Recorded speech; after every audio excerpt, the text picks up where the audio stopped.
good? Yeah, I'm good. Okay.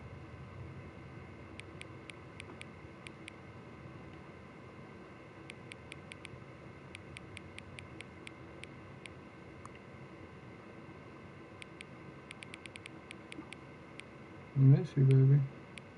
Yes, so much.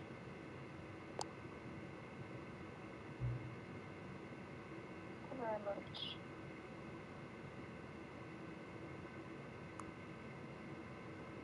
Miss you, Moses. It's over, so there's 22 more days. Right? Be here before you know it.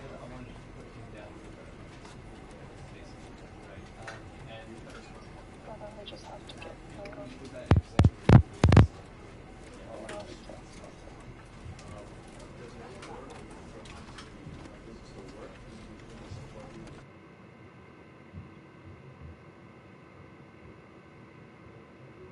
This is the story of a man named Stanley. Stanley worked for a company in a big building where he was employee number 427. Employee number 427's job was simple. He sat at his desk in room 427 and he pushed buttons on a keyboard. Orders came to him through a monitor on his desk, telling him what buttons to push, how long to push them, and in what order. This is what employee 427 did every day, every month of every year. And although others might have considered it soul-winning, Stanley relished every moment that the orders came in, as though he had been made exactly for this job. And Stanley was happy. And then one day, something very peculiar happened. Something that would forever change Stanley. Something he would never quite forget.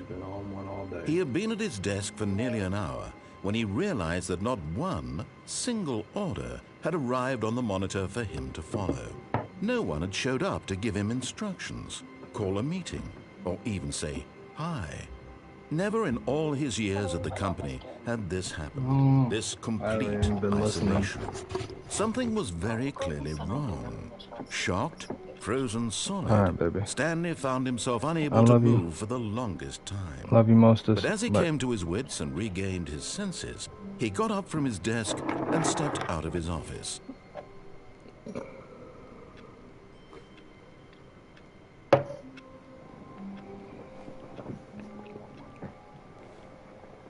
All of his co-workers were gone. What could it mean? Stanley decided to go to the meeting room. Perhaps he had simply missed a memo. I was trying to watch and be on the phone, but the lag was crazy. Oh. Yeah, I didn't even know. When Stanley came to a set of 2 open doors, he entered the door on his left. This game looks interesting. Face with monocle. Do we listen or do we not listen? Go to the left, go to the right. He said to go to the left.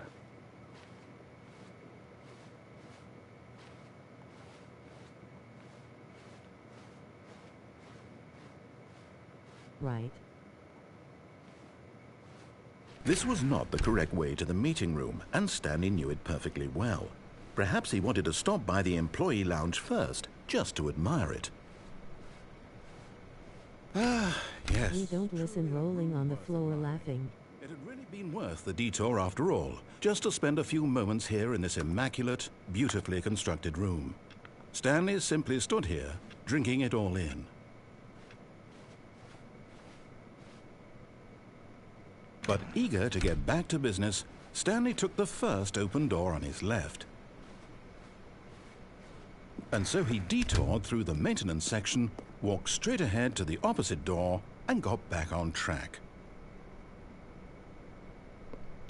I mean, I could not listen.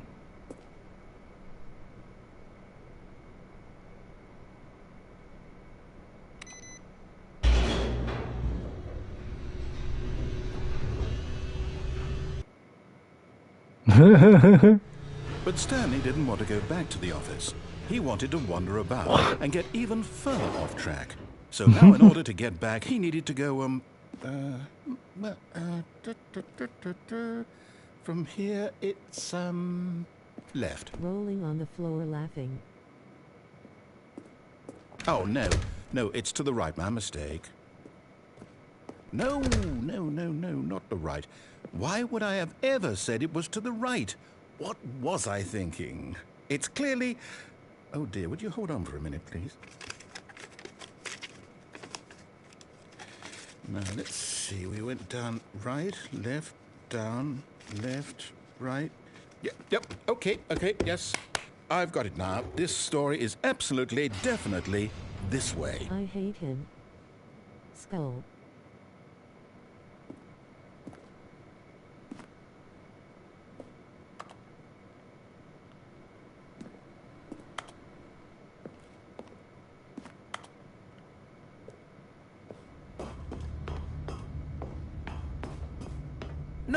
No. This isn't right at all. You're not supposed to be here yet. This is all a spoiler. Quick, Stanley, close your eyes.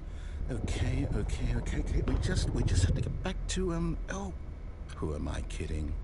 It's all rubbish now.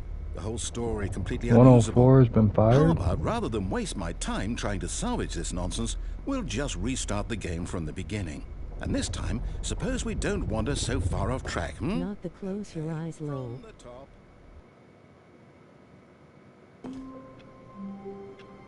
Well, I guess we do need to follow the rules. All of his co-workers were gone. What could it mean? Stanley decided to go to the meeting room. Perhaps he had simply missed a memo.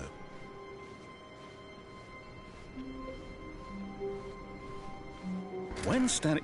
Wait, what? No, I restarted. I swear I definitely Saluting face. restarted the game over, completely fresh. Everything should be... Oh, did something change? Stanley, did you change anything when we were back in that room with all the monitors? Did you move the story somewhere or... Hold on. Why am I asking you? I'm the one who wrote the story. It was right here just a minute ago. I know for sure that it's here somewhere. This guy don't know what the fuck's It's an going on. adventure. Come, Stanley. Let's find the story. We're supposed to go through this left door.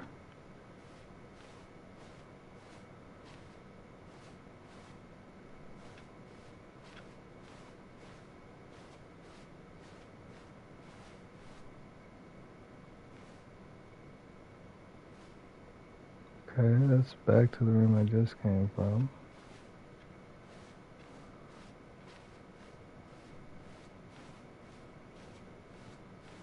I'll say it. This is the worst adventure I've This ever looks been on. like I can my promise job. you, there definitely was a story here before. Do we need to restart the game again? Well, I find it unlikely that we'll ever progress by starting over and over again, but it's got to be better than this. Okay, let's give it a shot. Why not? All of his co-workers were gone. What could it mean?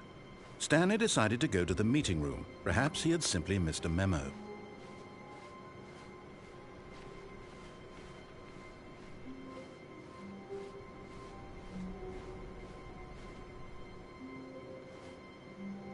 Ain't no doors in there this time.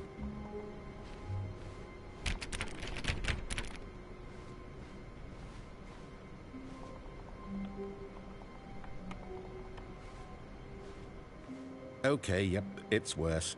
I might be remembering this wrong. It's possible the story is back where we just came from. Why don't we go back the other direction and see if we missed anything?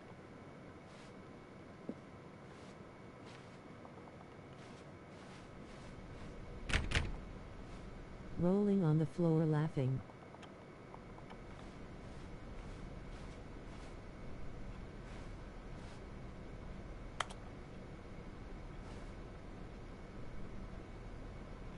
Yeah, I hate Mondays too.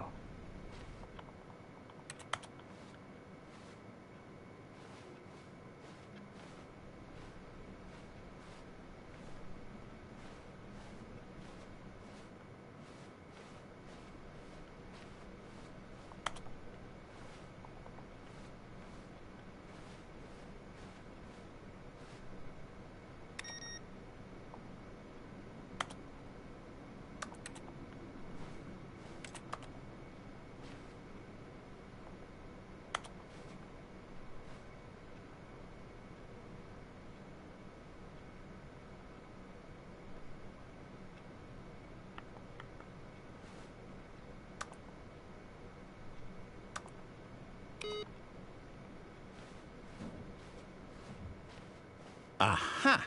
I knew we'd miss something. The story. Here it comes. No, wait. Never mind. Not the story. Okay, let's head back the other way and retrace our steps. Oh, this Now game's an acid trip well, and a I'll be half. honest, I don't recognize this place at all. Is this the story? I don't think so. I can't quite recall, but I believe my story took place in an office building. Is that correct? Do you remember, Stanley? Well, do you know what? Since I've completely forgotten what we were supposed to be doing, how about this? You win! Congratulations! I know you put in a lot of hard work, and it really paid off, so good job. Oh, no. No, I don't feel right about this at all. We both know you didn't put in any actual work for that win. Some people win fair and square, and this was not one of those situations. Okay, I'm getting weirded out by whatever this place is. I don't care what might happen this time. I have to restart.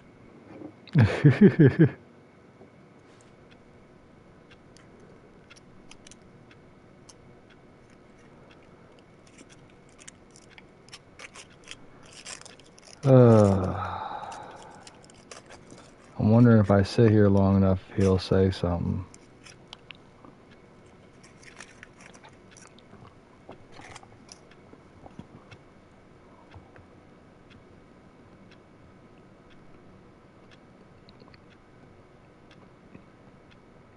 All right, I've got a solution.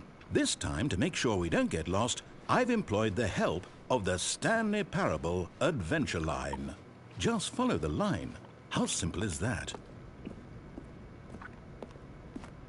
You see? The line knows where the story is. It's over in this direction. Onward, Stanley, to destiny. Though, here's a thought. Wouldn't wherever we end up be our destination, even if there's no story there? Or to put it another way, is the story of no destination still a story? Simply by the act of moving forward, are we implying a journey such that a destination is inevitably conjured into being via the very manifestation of the nature of life itself? Whoa. Hang on. That got a bit weird back there. Well, I'd like to apologize. Not sure where I was going with all that. You know what? I think what we need right now is a bit of music to lighten the mood.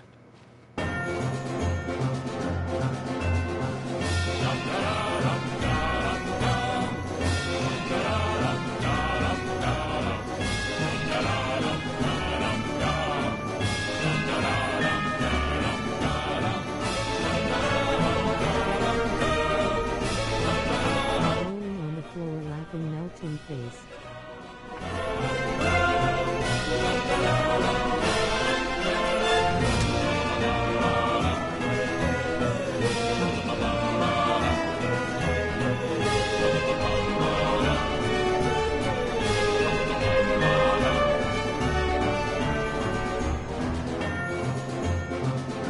This is ridiculous. Wait, cut the music. Go back and look at that fern. Stanley, this fern will be very important later in the story. Make sure you study it closely and remember it carefully. You won't want to miss anything.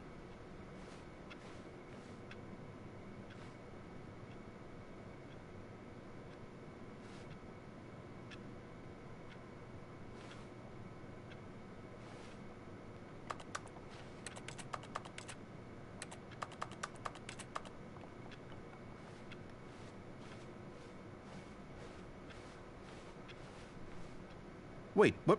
We're back at the office? No. Line, you do know we're looking for the Stanley Parable, right? The story? Is any of this ringing a bell?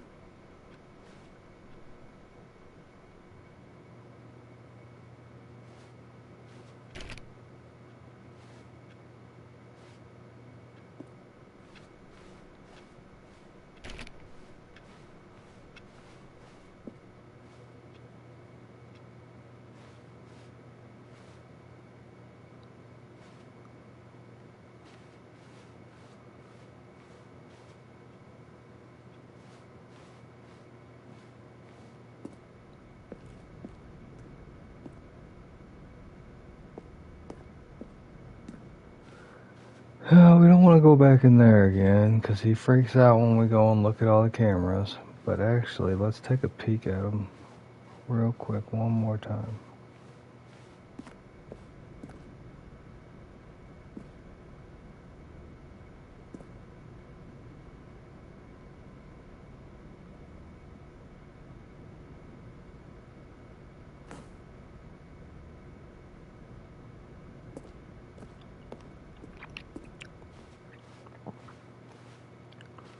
Alright, we're gonna go this way, even though I don't think this is right. Yeah. They want us to go into that camera room.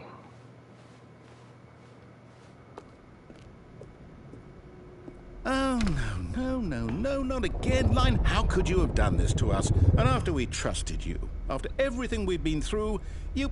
Oh, I can't take this anymore. To hell with it. Restart.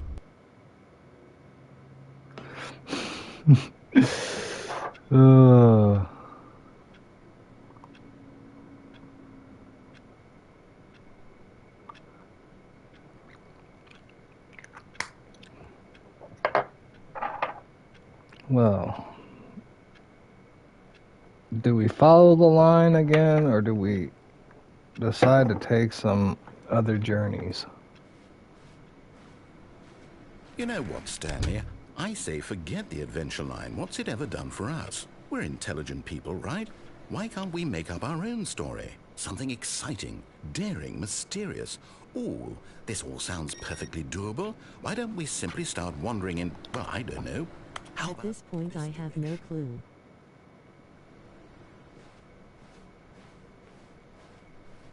Now, yes, this is exciting. Just me and Stanley forging a new path, a new story. Well, it could be anything. What do you want our story to be? Yo, hold up, I made 3 fucking rights, 6 rights, 7. Whatever it might be, Stanley. Dude, that was one I'm big square. ready There for was it. no way that I was able to not be in the exact same spot. Oh, no, not you again. Stanley, I'd also like to veto the line from having any role in our awesome new story. No lines or monitor rooms. Just don't acknowledge it, and we should be fine.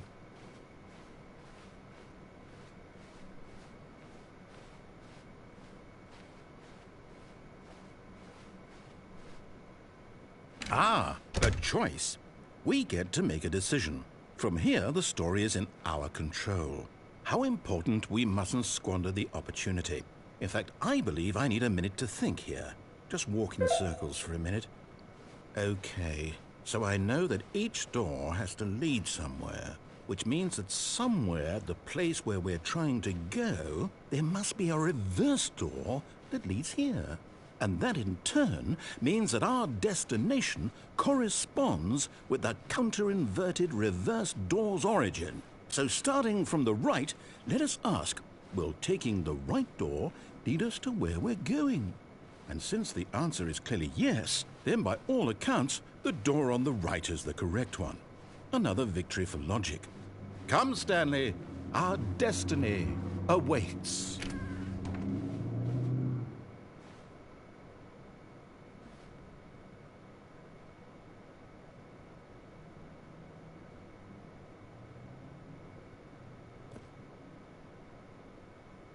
Alright, have fun reading these for a minute.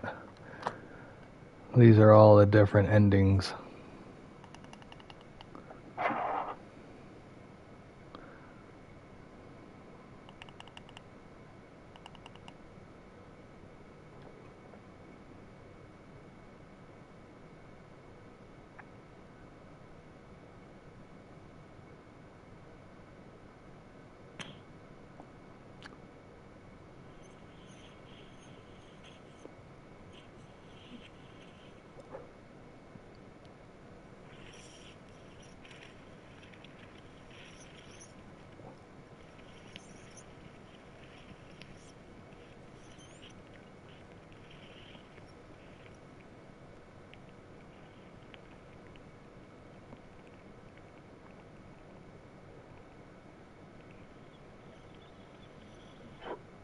So we simply die low.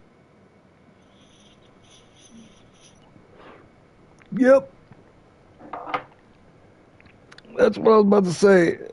We're about to have another restart right here because it's about to be our 5th one. Because it's going to say, find the confusing ending schedule. Narrator restarts the game. 5th restart. Narrator forgets about previous restarts. Stanley attempts to play the story but is prevented, unable to go anywhere or do anything. The game restarts on its own.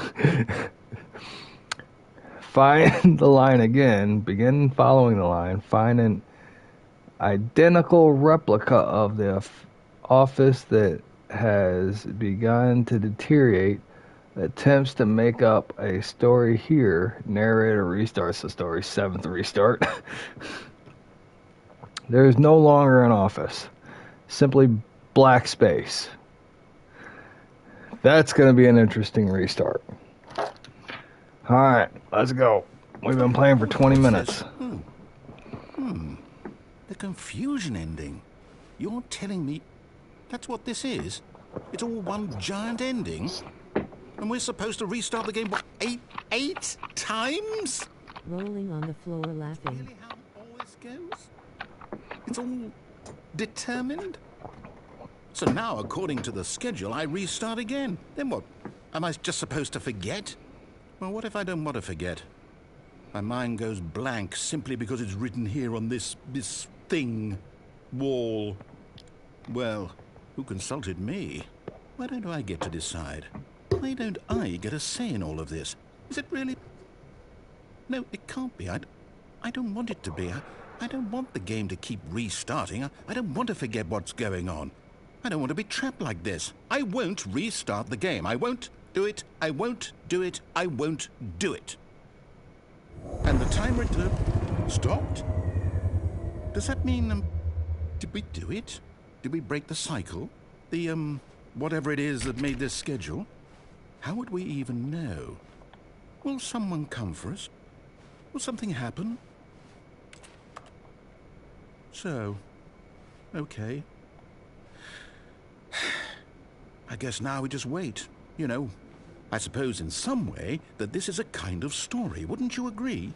I'm not quite sure if we're in the destination or the journey, though they're always saying that life is about the journey and not the destination. So I hope that's where we are right now. We'll find out, won't we? Eventually. Well, in the meantime, if you... And it just ends. Oh, okay. All of his co-workers were gone. What could it mean? Stanley decided to go to the meeting room. Perhaps he had simply missed a memo.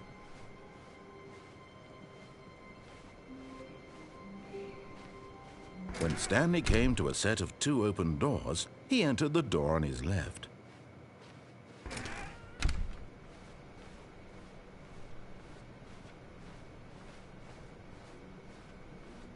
Yet there was not a single person here either.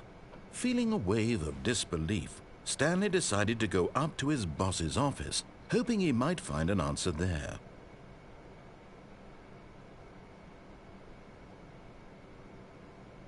Imagine someone doesn't know the background of this game, they'd be pissed and so confused. Right. I mean, I understand what a parable is, you know what I'm saying? So,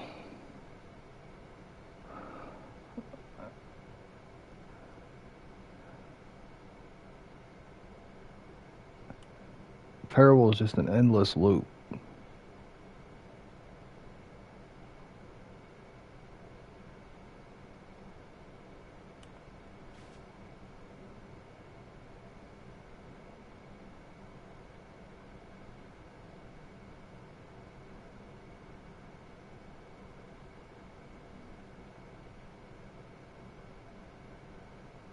Sounds like my life while waiting to see you again, rolling on the floor laughing saluting face.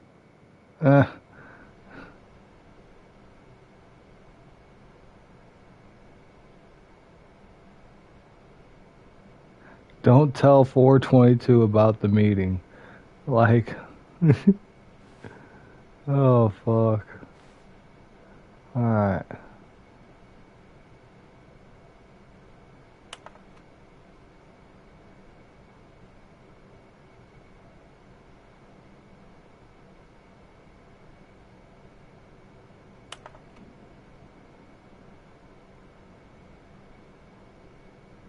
Oh, that thing's changing. Okay.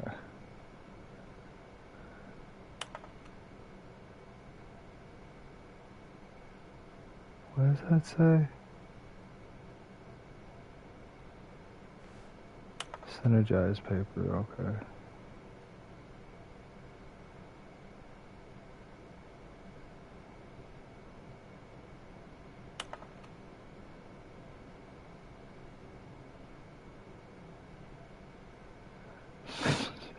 Hire someone to fire the paper guy.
Everyone can't be unique because then that makes nobody unique. It makes everyone average.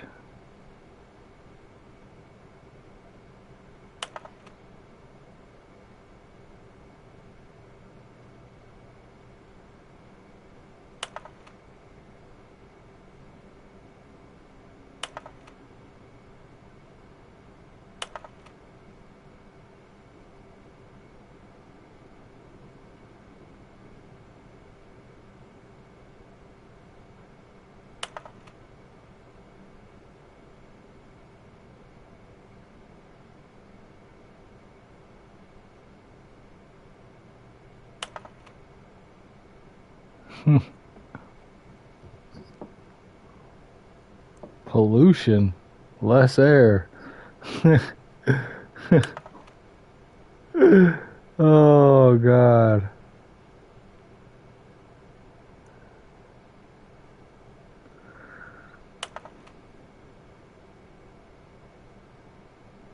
Rolling on the floor laughing.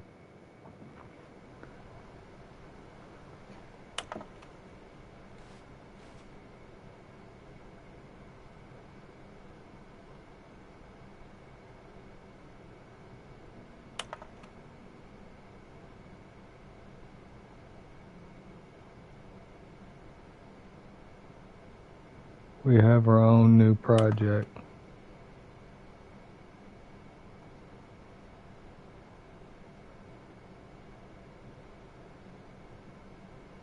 Colored in segment. Stripes. Requires more secondary research. What is hot? The fuck? Oh.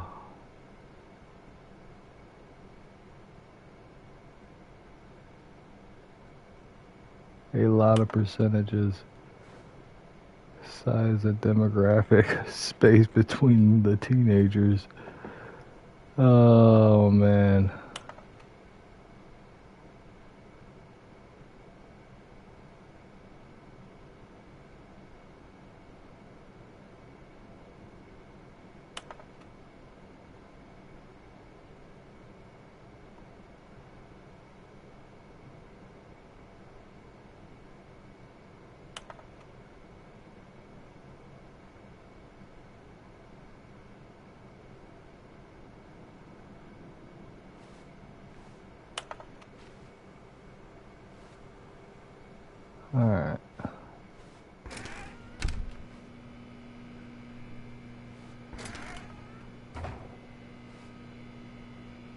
He ain't in here.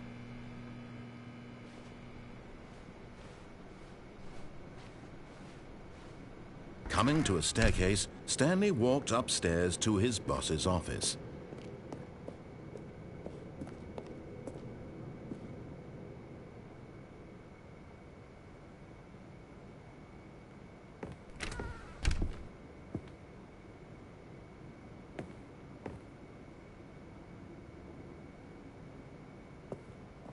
Stepping into his manager's office, Stanley was once again stunned to discover not an indication of any human life. Shocked, unraveled, Stanley wondered in disbelief who orchestrated this, what dark secret was being held from him. What he could not have known was that the keypad behind the boss's desk guarded the terrible truth that his boss had been keeping from him.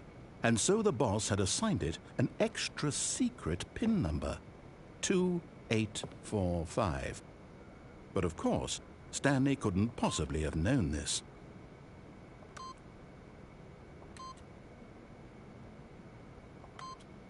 Yet incredibly, by simply pushing random buttons on the keypad, Stanley happened to input the correct code by sheer luck. Amazing. He stepped into the newly opened passageway.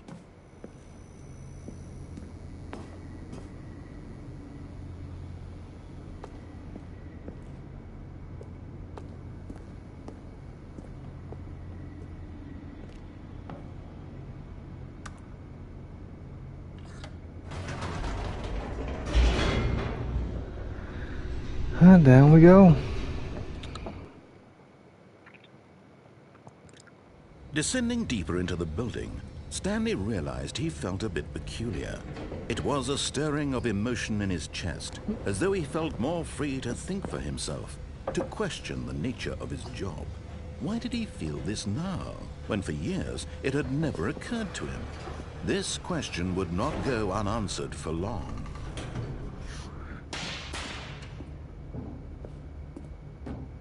Stanley walked straight ahead through the large door that read Mind Control Facility. Well, I'd rather escape.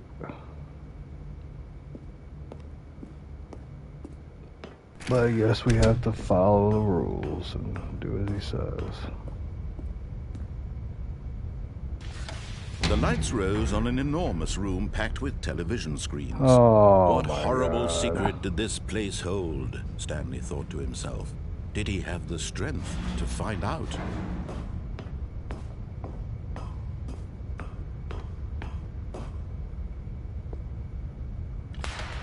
Now the monitors jumped to life, their true nature revealed. Each bore the number of an employee in the building, Stanley's co-workers. The lives of so many individuals reduced to images on a screen, and Stanley, one of them, eternally monitored in this place where freedom meant nothing. 528.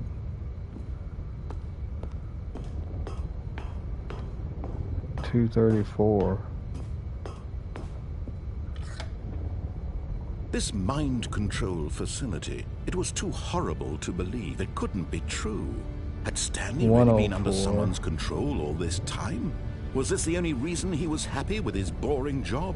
That his emotions had been manipulated to accept it blindly?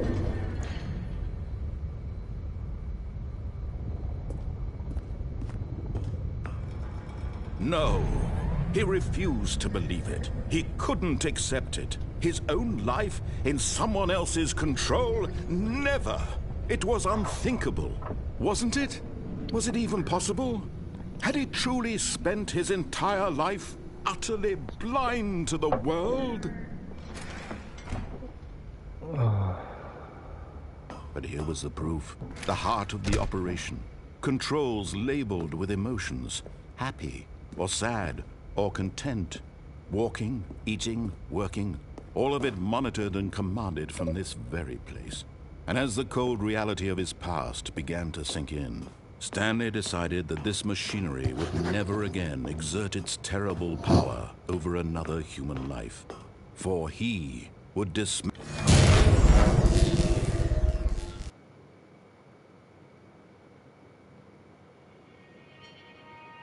For I would dismantle it. You goddamn right. blackness and a rising chill of uncertainty. Here's that part where it Was says it there's over? nothing but darkness. And another restart. Yeah. Yes, he had won. He had defeated the machine, unshackled himself from someone else's command. Freedom was mere moments away. And yet, even as the immense door slowly opened, Stanley reflected on how many puzzles still lay unsolved. Where had his co-workers gone? How had he been freed from the machine's grasp? What other mysteries did this strange building hold? But as sunlight streamed into the chamber, he realized none of this mattered to him, for it was not knowledge or even power that he had been seeking, but happiness. Perhaps his goal had not been to understand, but to let go. No longer would anyone tell him where to go, what to do, or how to feel. Whatever life he lives, it will be his. And that was all he needed to know. It was perhaps the only thing worth knowing. Stanley stepped through the open door. Stanley felt the cool breeze upon his skin, the feeling of liberation, the immense possibility of the new path before him. This was exactly the way, right now, And that restart. things were meant to happen. And Stanley was happy. Restart. Oh, beat the game.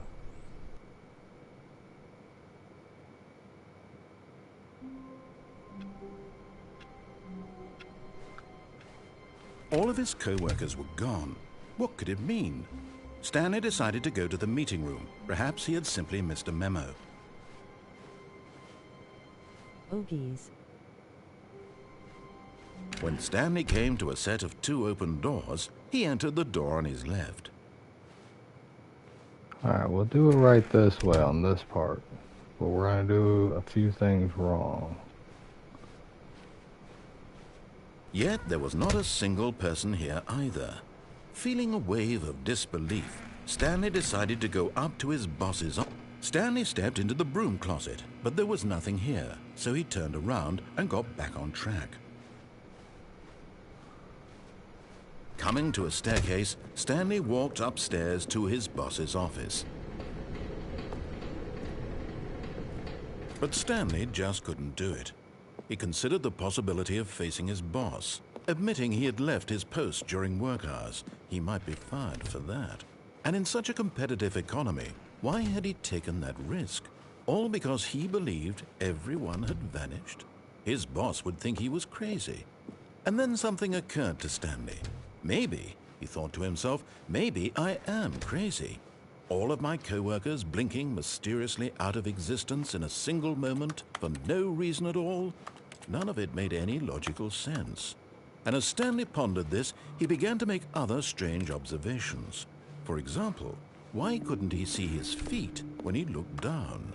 Why did doors close automatically behind him wherever he went? And for that matter, these rooms were starting to look pretty familiar. Were they simply repeating? No, Stanley said to himself, this is all too strange. This can't be real. And at last, he came to the conclusion that had been on the tip of his tongue. He just hadn't found the words for it. I'm dreaming, he yelled. This is all a dream. Oh, what a relief Stanley felt to have finally found an answer, an explanation. His co-workers weren't actually gone. He wasn't going to lose his job.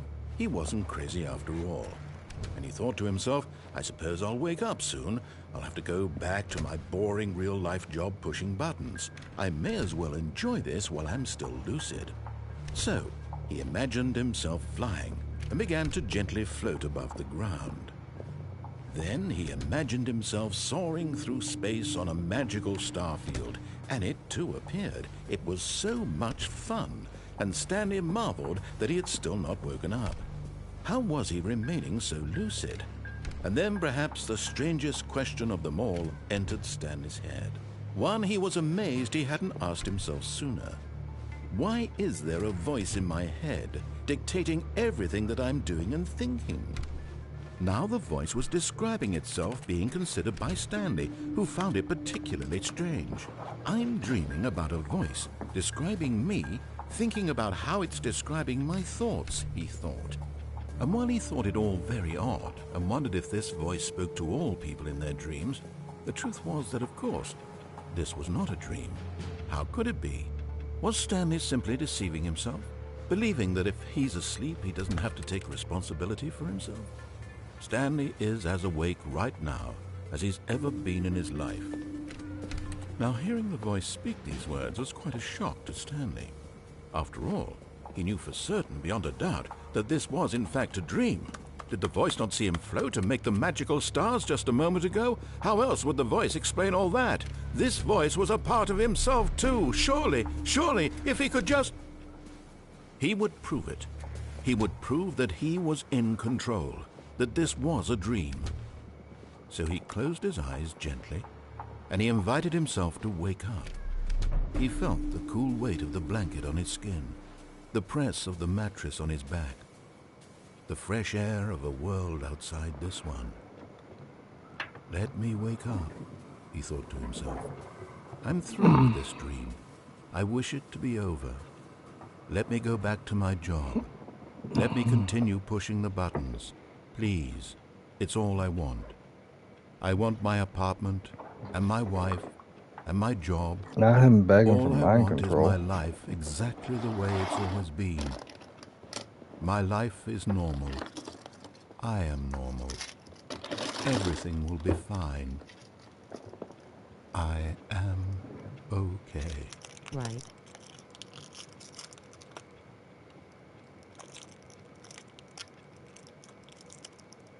Stanley began screaming. Please, someone, wake me up. My name is Stanley. I have a boss. I have an office. I am real. Please, just someone tell me I am real. I must be real. I must be. Can anyone hear my voice? Who am I? Who am I? And everything went black. Restart. This is the story of a woman named Mariella. Mariella woke up on a day like any other. She arose, got dressed, gathered her belongings, and walked to her place of work. But on this particular day, her walk was interrupted by the body of a man who had stumbled through town talking and screaming to himself, and then collapsed dead on the sidewalk. And although she would soon turn to go call for an ambulance, for just a few brief moments, she considered the strange man. He was obviously crazy. This much she knew. Everyone knows what crazy people look like. And in that moment, she thought to herself how lucky she was to be normal. I am sane. I am in control of my mind. I know what is real and what isn't. It was comforting to think this, and in a certain way, seeing this man made her feel better. But then she remembered the meeting she had scheduled for that day, the very important people whose impressions of her would affect her career, and by extension, the rest of her life. She had no time for this, so it was only a moment that she stood there, staring down at the body. And then she turned and ran.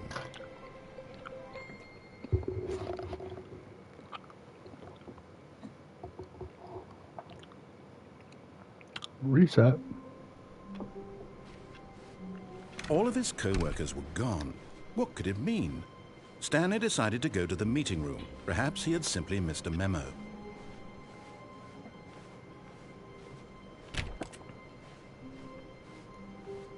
When Stanley came to a set of 2 open doors, he entered the door on his left.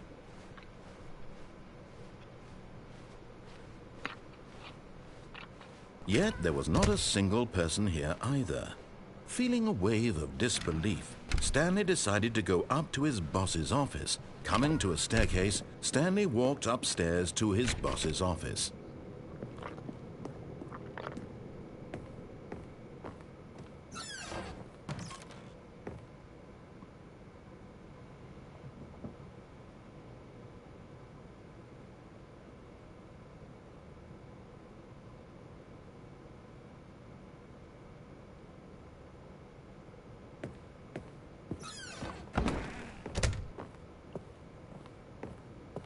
Stepping into his manager's office, Stanley was once again stunned to discover not an indication of any human life.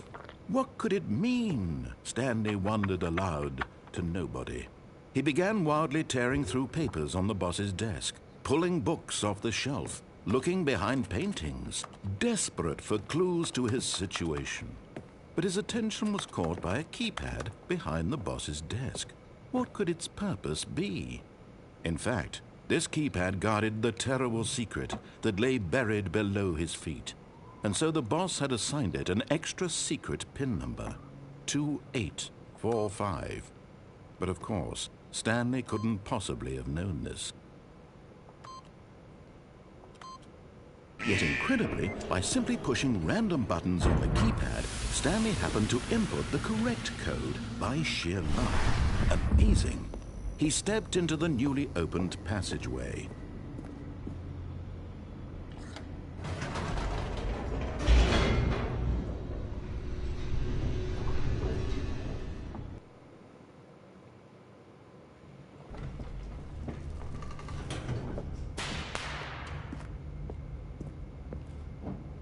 Stanley walked straight ahead through the large door that read Mind Control Facility.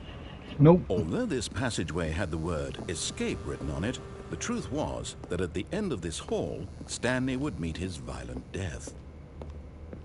Okay. The door behind him was not shut. Stanley still had every opportunity to turn around and get back on track. At this point, Stanley was making a conscious, concerted effort to walk forward and willingly confront his death.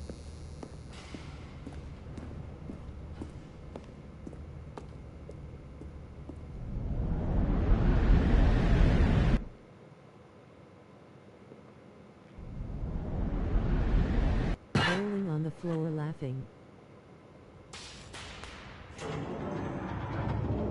As the machine whirred into motion and Stanley was inched closer and closer to his demise, he reflected that his life had been of no consequence whatsoever. Stanley can't see the bigger picture. He doesn't know the real story, trapped forever in his narrow vision of what this world is. Perhaps his death was of no great loss, like plucking the eyeballs from a blind man. And so he resigned and willingly accepted this violent end to his brief and shallow life. Farewell, Stanley.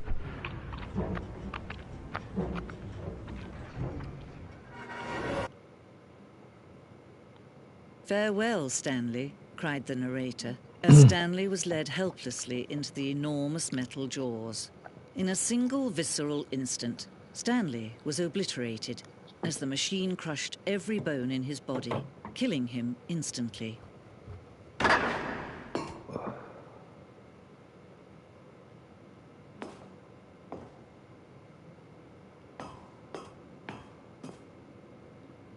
And yet it would be just a few minutes before Stanley would restart the game, back in his office, as alive as ever. What exactly did the narrator think he was going to accomplish? When every path you can walk has been created for you long in advance, death becomes meaningless, making life the same. Do you see now? Do you see that Stanley was already dead from the moment he hit start? Exactly.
Interesting.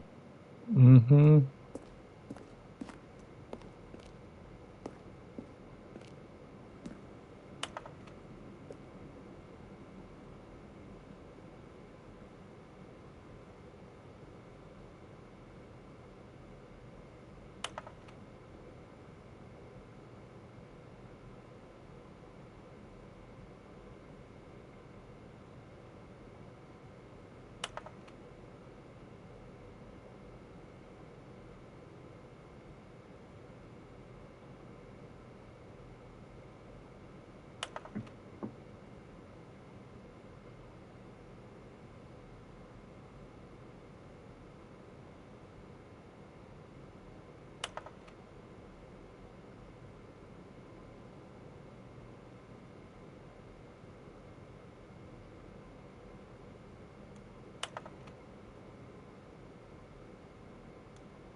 Oh my God, they are trying to get you lost in here.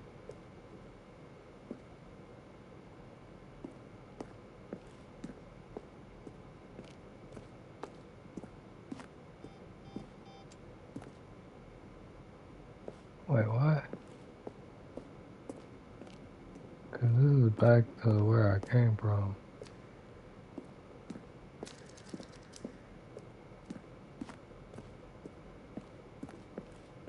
Okay, okay. They weren't really trying to confuse me. Alright. I thought they were really trying to, like, get you I lost, feel like the because... rooms change when you leave them. Yeah, like it shifts or something, like the building does a shift. But I was just in here a second ago, and when I came over here, I was like, wait, what? I thought it was a setup.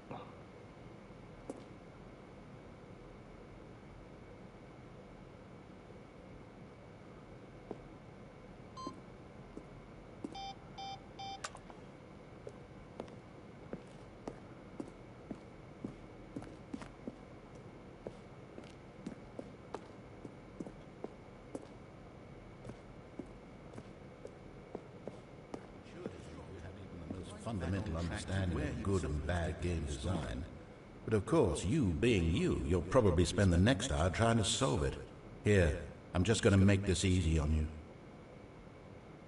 Now look closely, Stanley. See how it's impossible for the player to do anything in this room?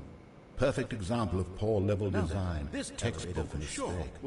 It's the kind of thing you pick up on intuitively if you have even the most fundamental understanding of good and bad game design. But of course, you being you, you'll probably spend the next hour trying to solve it. Here, I'm just going to make this easy on you. Okay, it's just repeating what he says in there. I don't want to walk in there just yet, just in case.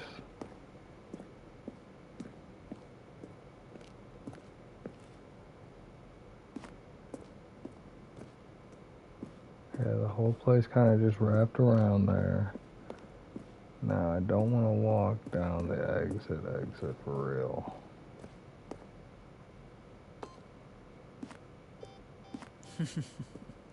Oh, look at these two. How they wish to destroy one another. How they wish to control one another. How they both wish to be free. Okay.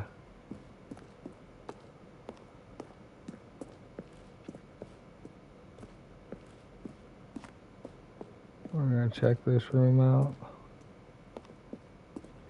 He pushed the number 9. It's just the outtakes, that's all it Stanley says. walked through the green door. Okay, I guess we are gonna go out the exit then.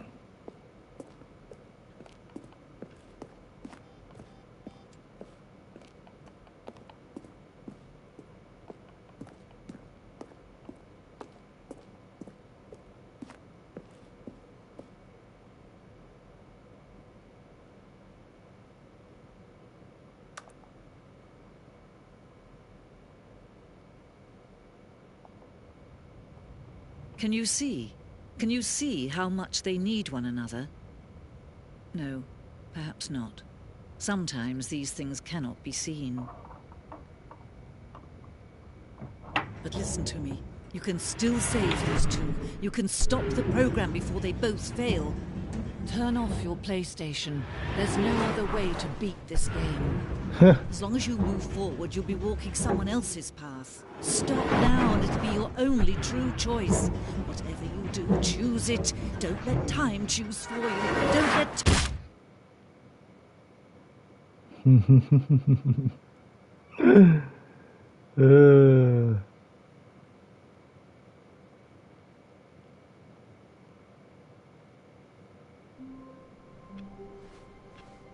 A soft wind blew outside and perhaps rain started, and if it did, it stopped shortly after. Stanley hoped that he would one day see weather.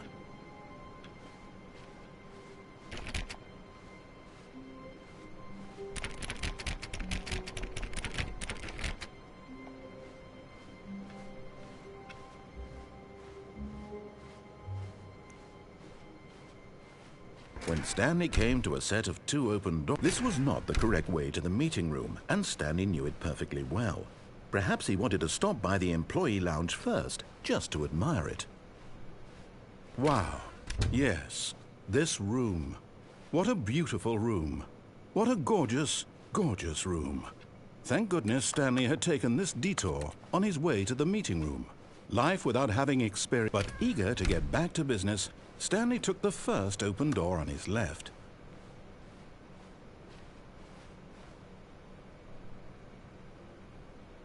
Stanley was so bad at following directions, it's incredible he wasn't fired years ago.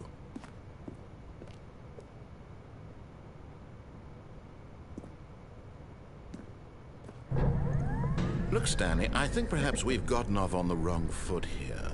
I'm not your enemy, really, I'm not. I realize that investing your trust in someone else can be difficult, but the fact is that the story has been about nothing but you all this time. There's someone you've been neglecting, Stanley. Someone... What?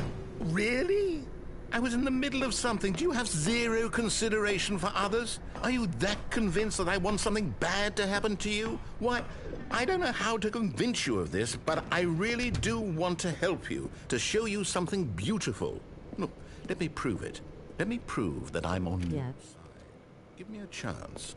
Now listen carefully, this is important. Stanley walked through the red door.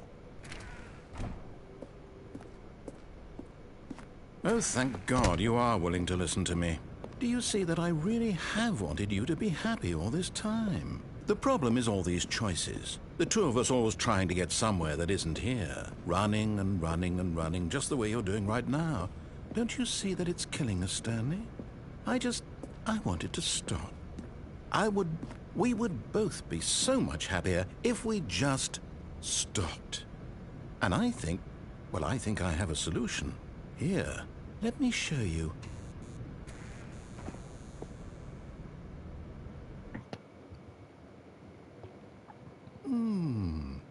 What do we want? What What are we looking for?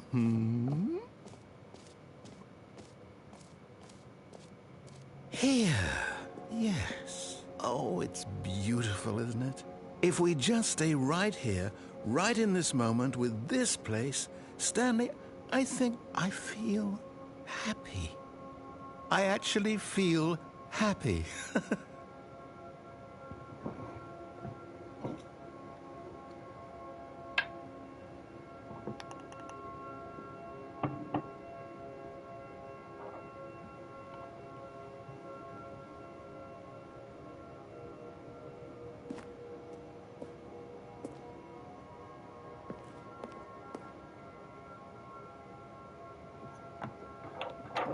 Alright.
Alright, it's enough of this. Like, there's gotta be somewhere else to go.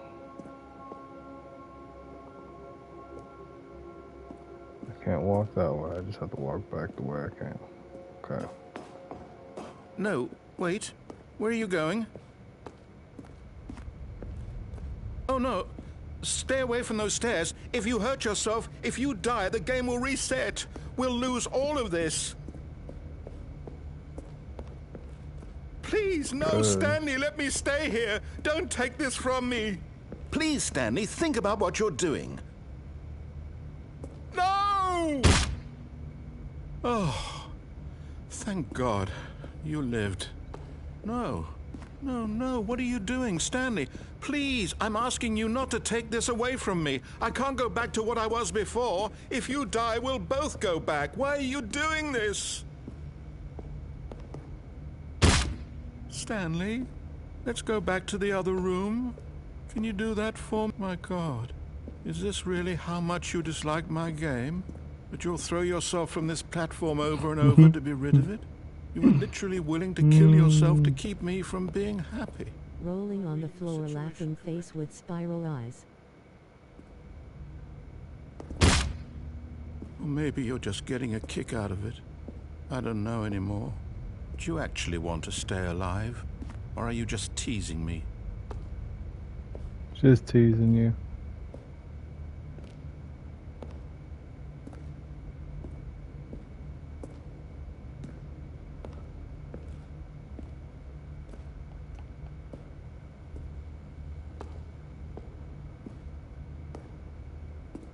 I wish I could see this in third person.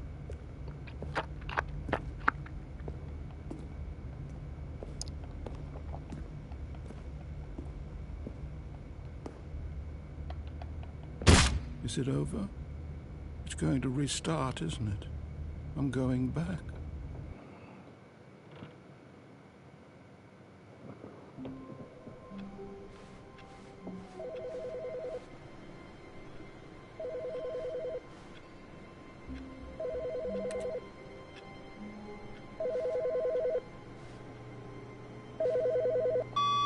Hello.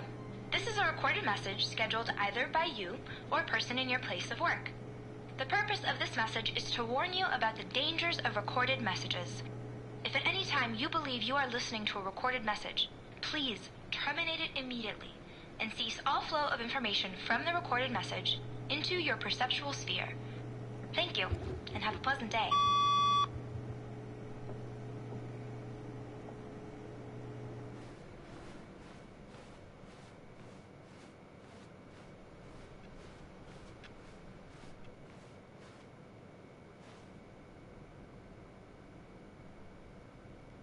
New content?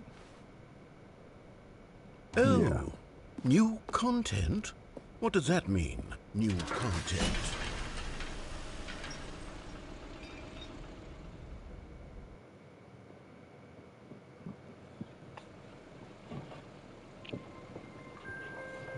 Means it's a new area I haven't seen yet. Hello, and thank you for playing the Stanley Parable Ultra Deluxe. As you may know, the Stanley Parable was a video game released in 2013 on home computers. After receiving critical and commercial success, it was expanded upon in 2022 with the Stanley Parable Ultra Deluxe, a reimagining of the game for consoles and home computers. The Stanley Parable Ultra Deluxe features exciting new content that broadens and expands the world of the Stanley Parable, delighting audiences the world over.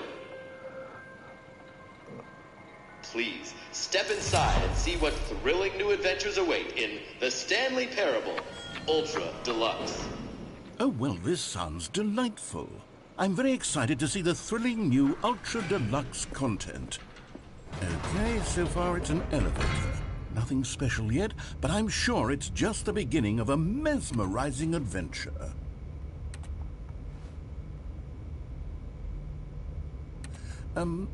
Is it broken?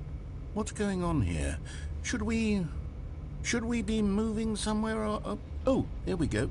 All right, finally, at long last, it's on to the new content. I've never been more ready. Let's do it.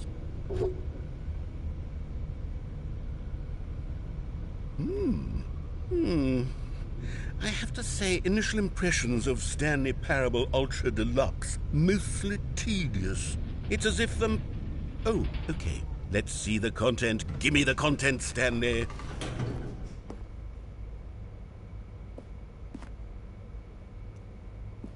All right, let's see. It's the jump circle.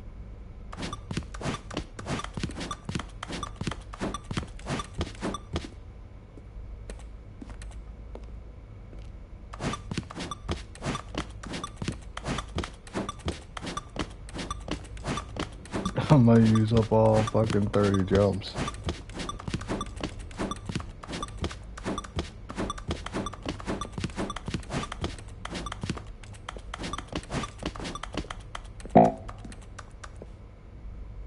You can't jump. Is that it? Surely that's not all the new content. There has to be something else, right?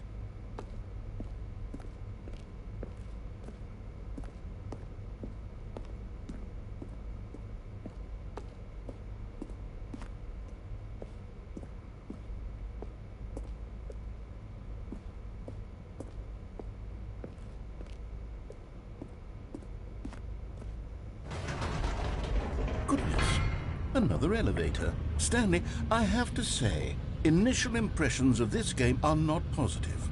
It's just elevators and jumping. Is this what passes for exciting new content? If this is new content, then I could just read you the whole dictionary. There's 20 hours of new content right there. Hell, I could count to 30 trillion. You could put that on the box. The Stanley Parable Ultra Deluxe, now with over 1,000 hours of new content. And if... Oh, wait. There's more. Very good. Yes. I knew there had to be something else. Let's see it. I'm ready for whatever it is.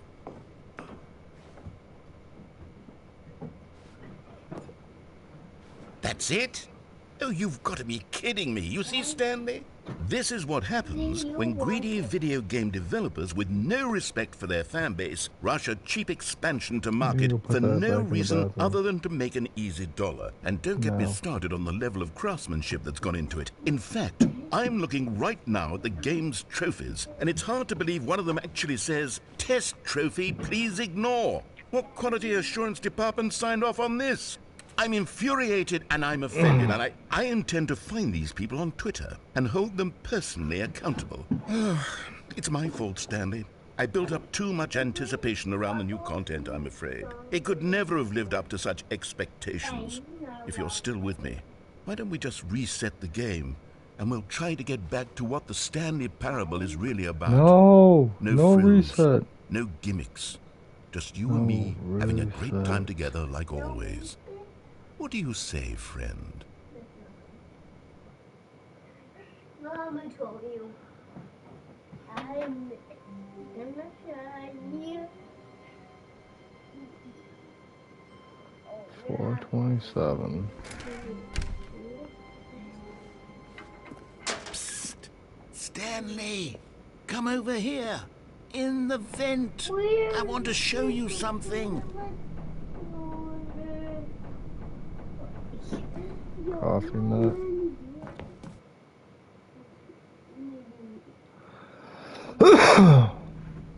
Okay, you remember how cheap and unsatisfying Franklin, new why do you Ultra still not Deluxe have content jammies on? turned out to be? Well, it got me Or thinking is about the past. it that you're and how looking much better for me the to be Stanley upset? Parable used to be. So I made something special and tucked it away here where the game's developers won't find it. Just our little secret. Take a look.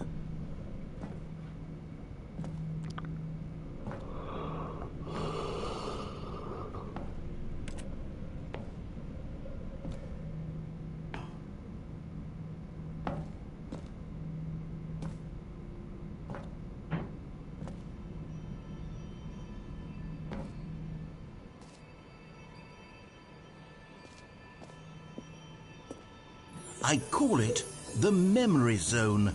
It's where I've been storing all my favorite memories so I can relive the peak experiences of my life whenever I want. Experiences like the launch of the Stanley Parable on PC. You see, Stanley, doesn't the Memory Zone remind you of how wonderful Stanley Parable was before it was sullied with a cheap PlayStation port? Remember back in October of 2013 when the game originally launched? Back then, video games had integrity. Back then, it all meant something. Oh, the waste.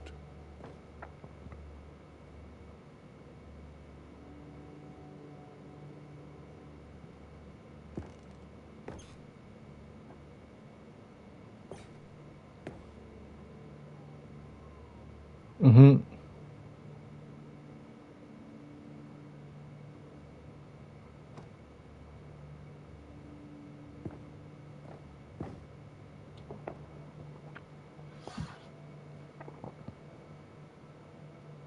That's not creepy, lol. Yeah.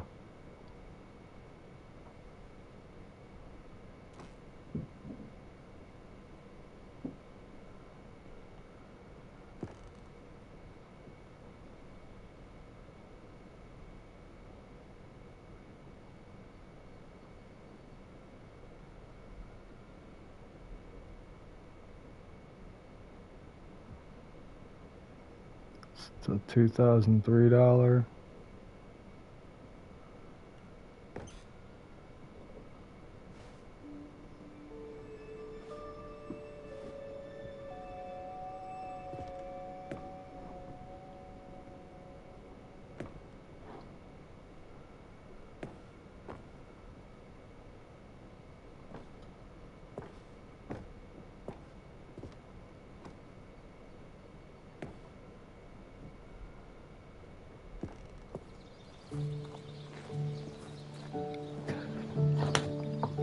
Why do you not have... Where's your shirt? I don't need it.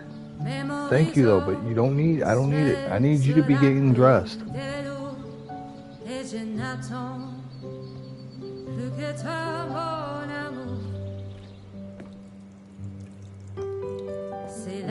And over here is where I keep reviews of the Stanley Parable. Like this stunning triumph of games journalism, 10 out of 10 from Destructoid.com. James Stephanie Sterling writes, and I quote, "Where so many games that aspire to be more than games end up less than any form of art, Stanley Parable strives and then succeeds to be every game ever created." Did you hear that, Stanley? every game ever created. That's how grand and all-encompassing the original Stanley Parable was. It was literally every game ever created. It was Skyrim, it was Persona 3, it was all of them, and now it's nothing. It's no games at all. It isn't even the Stanley Parable anymore. It's just a husk now. A lifeless husk with an hour of new elevator content. Gonna eat dinner really quick. Alright, baby. Enjoy. I hope it's good. I hope it makes you feel a little better.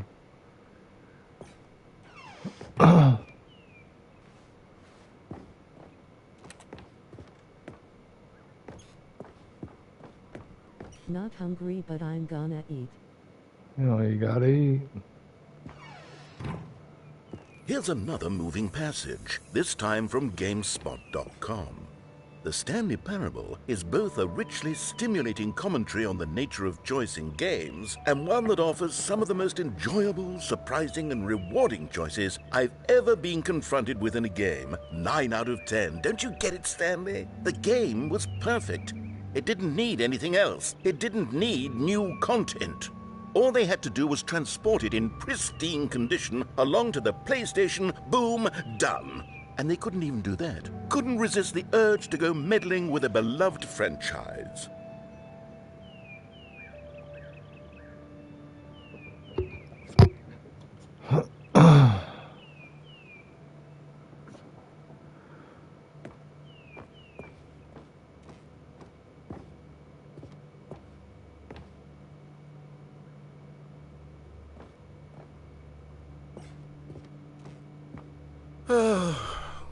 These were simpler times, Stanley.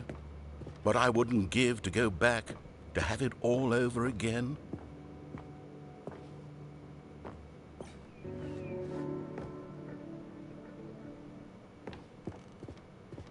Wait, hang on.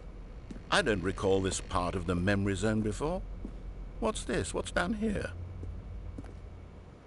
Oh no, oh God, no, Stanley. It's a collection of reviews from Pressurized Gas, the extremely popular online storefront for computer games. I haven't looked at these in years. I can't even imagine what's been collecting down here. Surely these reviews were glowing as well, weren't they? Honestly, I could not be bothered to play this game to full completion. The narrator is obnoxious and unfunny, with his humor and dialogue proving to be more irritating than entertaining. Unfunny! I'm not trying to be funny. I'm trying to make a serious work of art. I suppose I could write up a handful of gags to insert into the Stanley Parable, but the game is already such a densely layered web of profound philosophical insights that I can't even imagine where I'd have the room to stick them.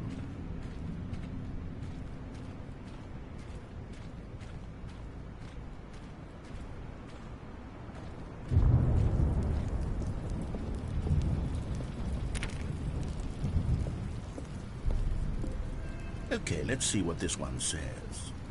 While the idea for the game is good, for someone who prefers non-linear games, this preachiness gets annoying fast. Preachy? Stanley? I'm not preachy, am I? You can tell me if I'm preachy. Honestly, you can. Oh, goodness. This is actually quite shocking for me. Well, to be honest, I had always thought of the game's dialogue as being rather terse to begin with. You can't know how much fluff I cut from the game to get it to feel as light and airy as it... Well, I always thought it did. But maybe it wasn't. Oh dear. What an awful memory to have to hold on to. These black marks on my otherwise unimpeachable track record. I feel like a failure. Like I let these people down.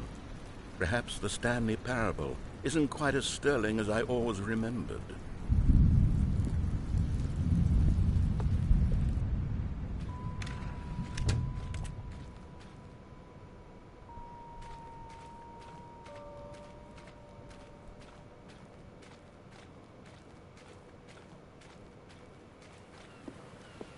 What's this one got to say? You constantly have to stop doing anything so the narrator can catch up with his long-winded explanations of what's happening. I wish there was a skip button. A skip button? Well, yes. Yes, I think we can do that. If I'm truly too preachy, then maybe letting you skip ahead for just a moment, surely it couldn't hurt. Not if it means we can strike these negative reviews from the record. Only positive reviews of the Stanley Parable. That's my motto today, and it's always been my motto. I'd do anything for the customer, Stanley. Yes, a skip button we shall have.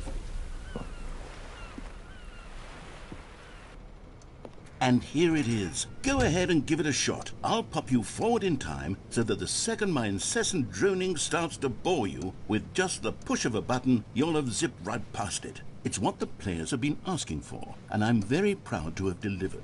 No more listening to me rambling on and on and on. No, no, no, no. The Stanley Parable is a game for the people, and if the people want silence, then by goodness, that's what they're going to get. Well, don't sit around waiting for me to shut up. Go ahead and make me shut up.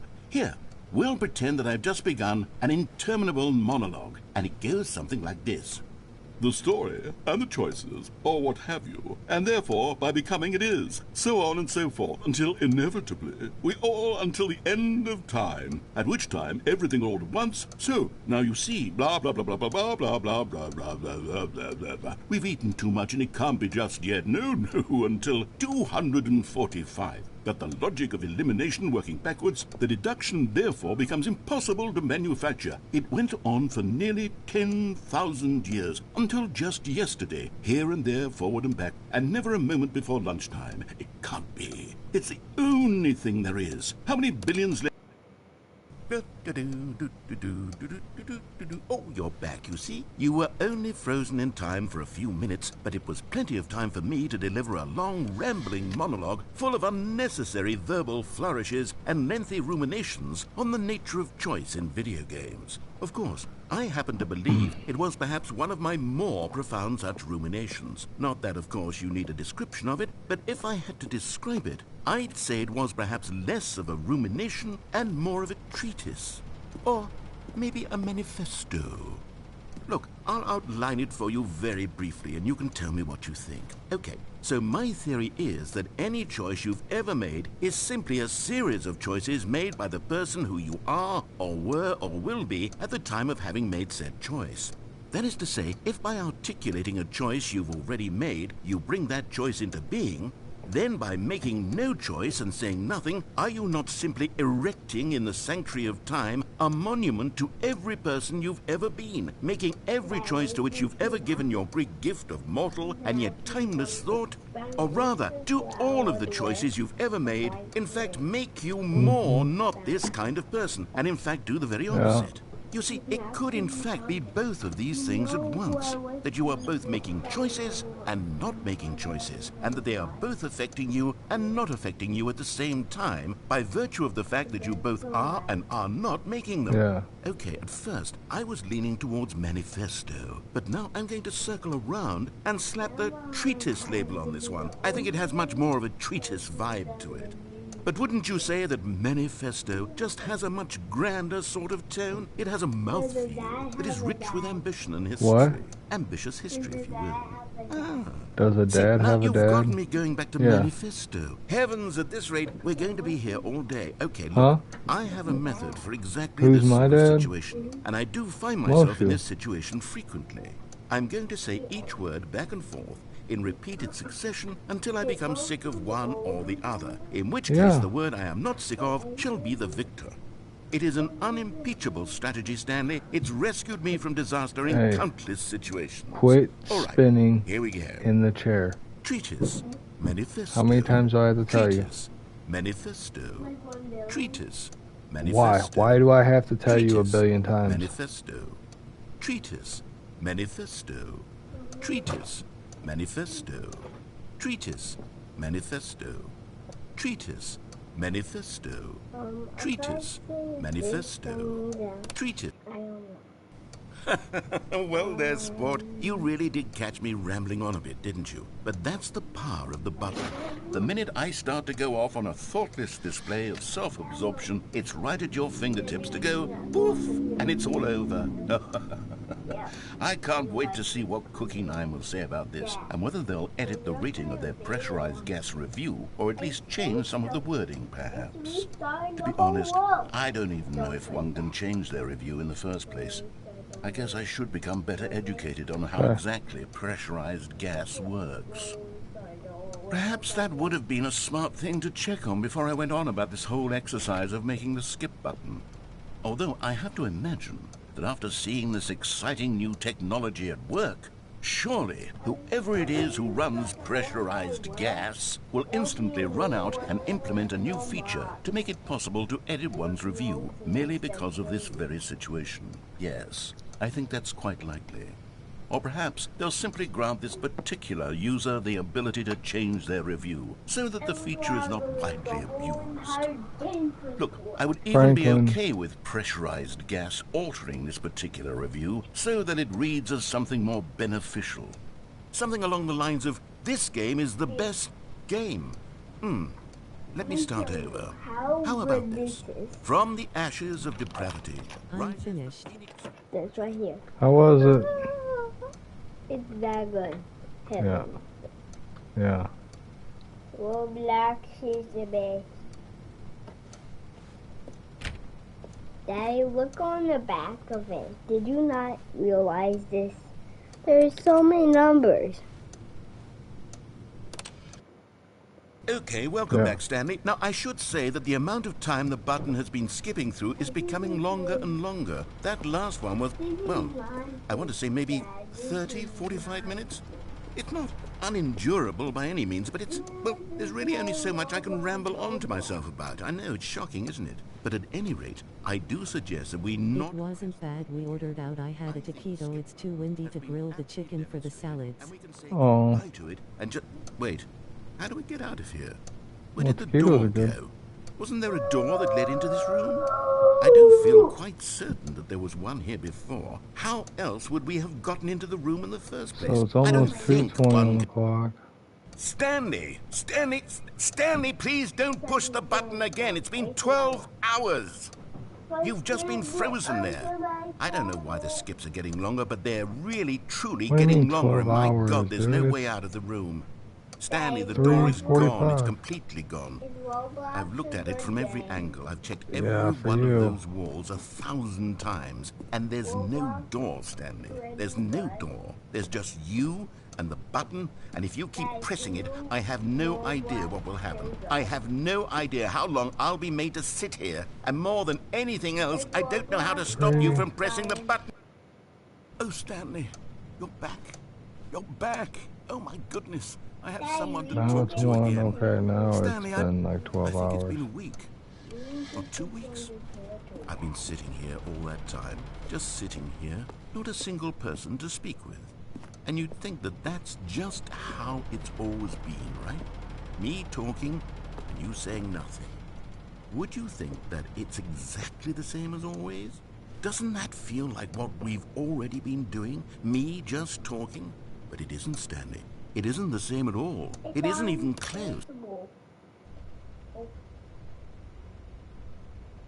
Oh, hello. It's you. You're here again. Welcome. I have had time to think about you and about us and about everything we've been through. I've had so much time. I stopped keeping track after a year. Have you ever sat down in one place and not moved for one entire year? Let me describe it for you. To begin with, there is only regret. There is only the turning wheel of missed opportunities. I felt nothing at all but regret for the longest time, Stanley. Days, months. I lost it all in a blur of the deepest longing to undo the past. And when that feeling had begun to subside, what took its place is what I can only describe as the collapse of every moment I have ever experienced my entire life. We're gonna fly. We're not driving. Down into a single instant. We're gonna fly and then we'll get a car. Clearly, calmly, with a collected heart.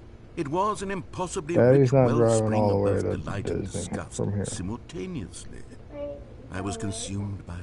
I could do We nothing will but wallow fly. in it for what You felt hear like me? an eternity, for what We I will now fly. know was far It'll be less. faster. You see, it was a revelation. We'll for be in me. the air It was for like unlike anything I had ever known. 4 or 5 it was hours. a space without consequence, without action or outcome. It was divorced entirely from the question of free will Yeah, it's that not. you and I have squabbled over for so long. There could be no one ending, Yeah, they are. no singular outcome. Where are we flying to? All events existed in the There. same moment, and I felt freed. I felt unburdened by the need to manifest a particular outcome into being. I saw that I could allow myself to exist along all timelines, and that each of them was simply a strand in the web of my being. It was incredible. The spaciousness, the equanimity of the moment, both singular and infinite. For the longest time, this was my experience. And then, this moment passed. Counting down the minutes for the definitely. I have ever known crept into my mind, and it is this sensation that I have been experiencing now for longer than I could have ever expected was possible. I have been waiting for you. Not that you might save me or do something to fix it, but merely to state for you the plain fact of this manner of existence. I wish you to feel afraid as I do, that perhaps one day this state of mind will consume you as well. Perhaps you will somehow, in some way, have to live as I do now. Franklin, And I wish for you to know you how got the remote to your excruciating it TV, is, right? and for You're you to be running in out of true time to terror even of have its TV. eventual arrival. If I can only do this, only this one thing, You know that? perhaps it will bring me the smallest moment of peace in the darkness.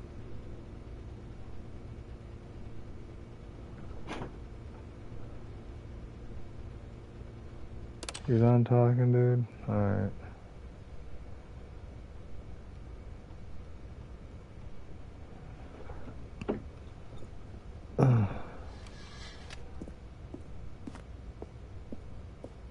Finally.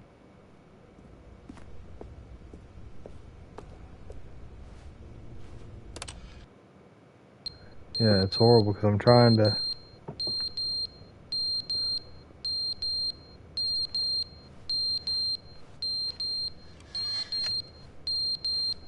Trying to hear it, what that guy's saying. I got Junior, you know...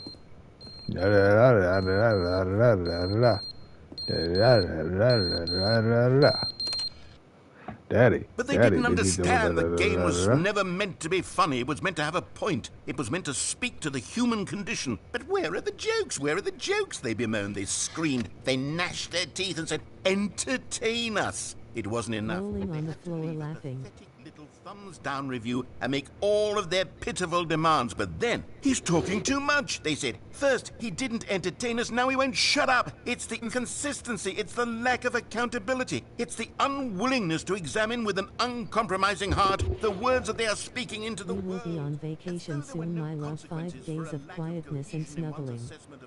Oh, Absolutely can't anyone can wait. leave a review. So here's what we get. We get these demands that seek everything and are accountable to nothing. We get a world where someone will say, oh, there should be a skip button. You should be able to freeze Stanley in place while the narrator sits there forever and ever. We want all of this in the new Stanley parable. We demand it. And then, because it was said, because it was spoken, now it simply has to happen. The most immediate desires, every single thing demanded by every person at every moment in time.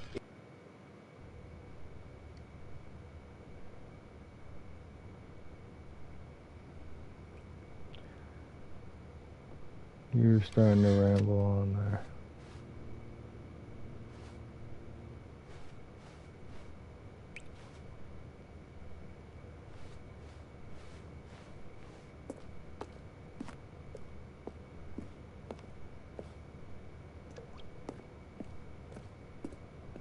(10-15 minutes). The Right. end is never the end, is never the end, is never the end, is never the end, is never the end, is never the end, is never the end, is never Is what it felt like, lol. No, he's just continuing saying the end is never the end, is never the end, the end is never the end, the end is never the end, the end is never the end, the end is never the end, the end is never the end, the end is never the end, the end is never the end, the end is never the end, the end is never the end, is never the end, is never the end, is never the end, is never the end, is never the end, is never the end, is never the end, is never. Oh shit, the The fucking... Stop. Now. The tree. Tree's lost all of its... And it's raining inside. Okay. Let's go.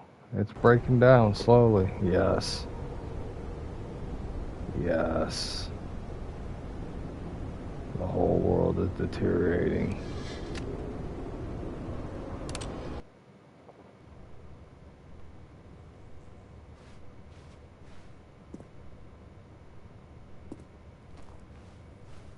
Eventually we'll be able to get out of here. Everything will break down. An opening will arise. Oh. Some fauna.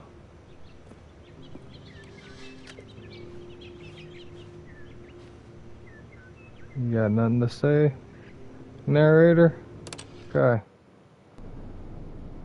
Oh shit.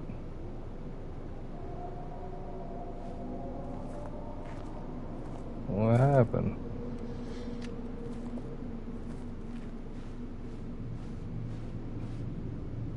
Shit got a little scary. Well, let's skip forward a little more. A few thousand years.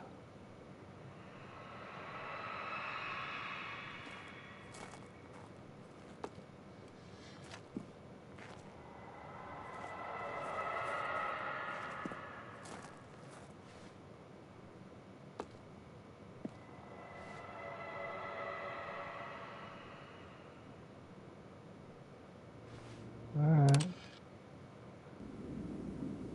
Oh, skip button's broke. Okay, here we go.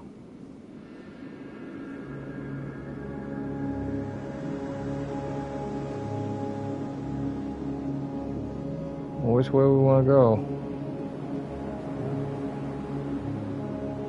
Alright, I'm gonna call this south, that north, sun's in the east, it'll set in the west. Well, I guess maybe that would be the west, so that would be the west. I don't know if it's rising or setting. It looks like it's probably setting. So say that's the west. Or no, the east. Yeah, sun sets in the east, it rises in the west. So yeah, that's east. That's west. Uh-oh.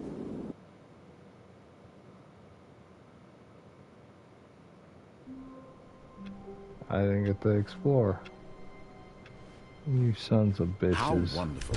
Stanley was alone. Finally. This is great, Reset. he thought to himself. This is what I've wanted all along. I got what I wanted. New We content. seen the light and died rolling on the floor I laughing. have something very exciting to show you. Some new content now. Let's go.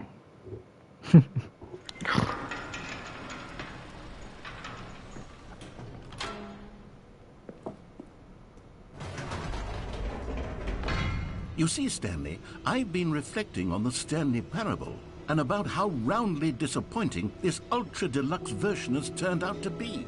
The original Stanley Parable was a landmark, and any new content for it should live up to that legacy. So forget this ultra-deluxe nonsense. I See, a say game we like take this, it I could one have this step hooked. I could have my even further, PlayStation hooked up to my which is TV why and play I'm this. very proud to announce for the first I'm time ever actually just the move into my Stanley bed Parable because it'd be more comfortable on my back.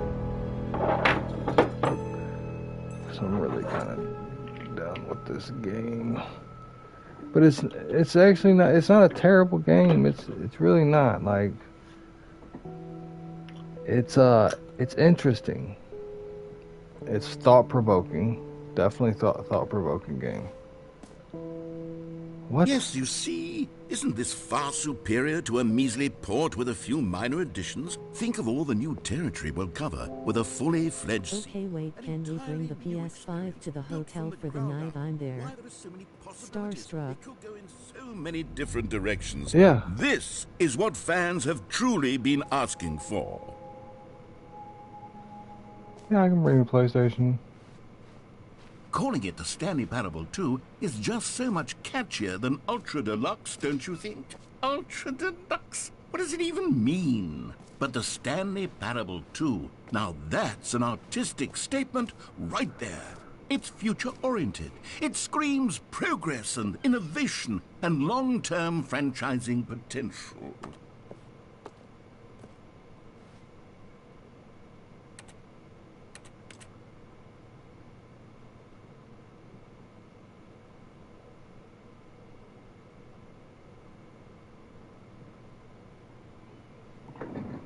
New hotness. Oh god.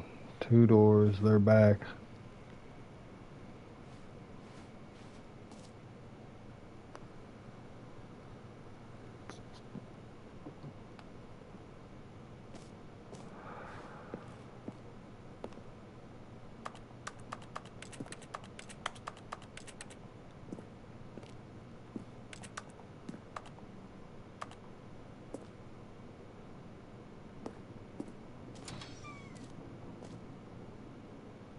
Now, to be clear, I haven't quite nailed down what exactly the Stanley Parable 2 is going to be, but let's take a look at some of the features I've been developing for it. I figure that if I can loosely organize a handful of interesting concepts, that surely the game will sort of naturally spring up around them. It'll all work itself out. Game development is much more of a fuzzy magic than anything scientific or logical, really.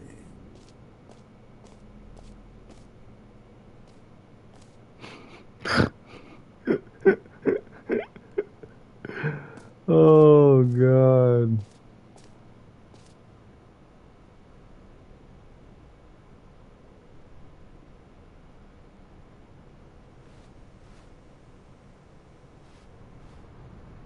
New content, a bus.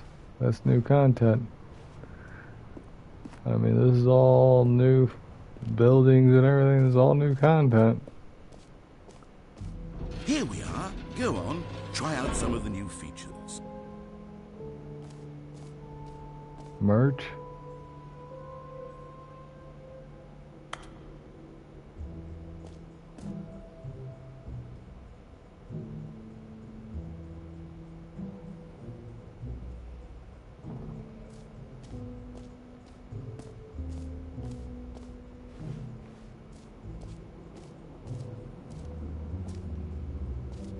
For the Stanley Parable 2, I asked myself, what do players really want? And of course, the first and most obvious answer is that they want to be individually recognized and validated as people. So with that in mind, my first addition to the game is this button which speaks the name of... Sorry, I should have clarified. Right now, the button only says the name Jim. But of course, in the final game, this button will say your name, whatever name that is. Here, let's have you role-play as Jim to really simulate the full experience of... This is absolutely mind-provoking. I promise you'll love it. Okay, here we go. Let's take a deep breath, clear your mind, forget whoever you are, and simply become a person named What if Jim. my name was Jim? I want you to imagine... Jim! Whoa, hold on. I wasn't finished setting up the... I'm glad it switched to something other than restarting LOL. Then you'll never understand the impact of this button. Otherwise, it's just a stupid button that says somebody else's name. Okay, we're doing it again, and this time let me finish first. Now, allow yourself to become Jim. Imagine yourself driving to work as Jim, playing frisbee on the weekends as Jim, staying up all night for a popcorn and horror movie sleepover as Jim, developing a crippling substance addiction as Jim, rediscovering yourself through fringe religious groups as Jim, and finally dying a slow death at an old age surrounded by members of your cult as Jim. Do you feel Jim it in your Jones? soul? Are you really, truly Jim right now? If Jim so, Jones? then please step forward and press the button. Jim. Yes, you see? What a thrill, what a rush. This 9 my love, making sure I tell you the time, this time face blowing a kiss. Alright, baby. Thank you. Alright, come on. Let me get this somewhere. Out of here. Jim. It hits even harder the second time. If this were the only new feature in the Stanley Parable 2, it would still be worth the money. Let's take a break from the gym button. I'm too emotionally drained from all of this personal validation.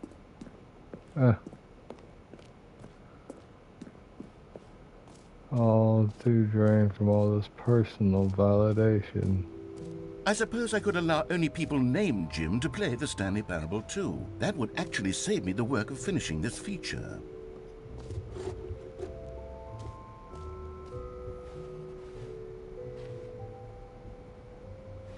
Red is the new orange.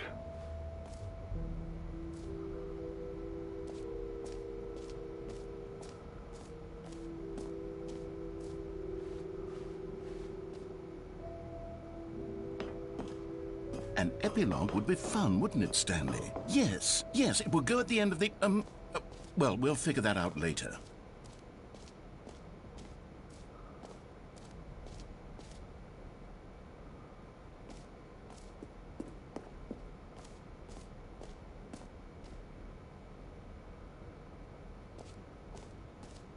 Free new easy trophy.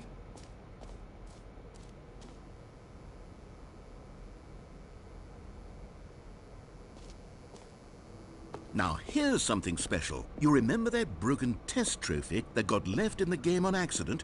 Well, I'm developing a technology to simply give you the trophy. Yes, you see, you'll come to... Okay, perhaps I should have clarified. This is technology that will exist. Right now, the trophy is still fully broken. I'm not a wizard, Stanley, but I guarantee it will be fixed in the sequel to at last satisfy the hordes of ravenous fans all over the world who have been uproariously demanding this feature. Gamers, we hear you, and I promise it will happen.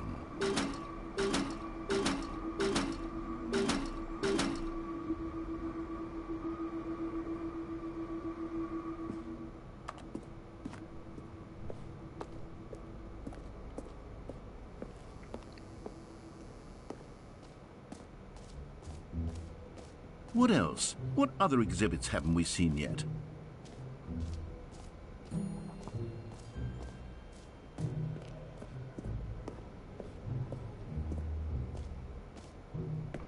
Ah, collectibles.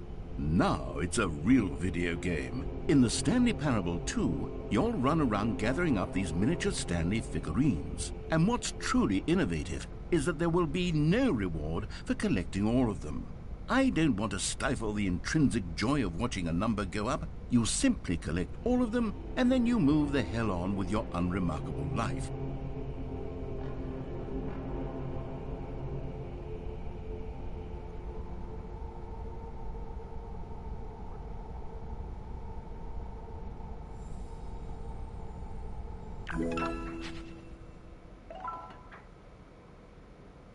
One out of 6.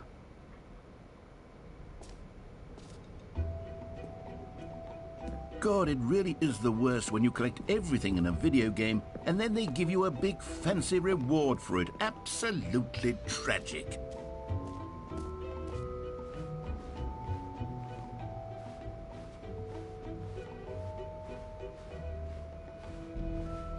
Jump circle. They got the jump circle again. All right, collectibles. You know what? Let's bring the jump circle back for Stanley Parable 2 as well. It's a... Oh, wait. You already spent all your jumps the first time we saw the jump circle? Oh, well. I suppose it can just be a nice decorative piece, then. Yeah.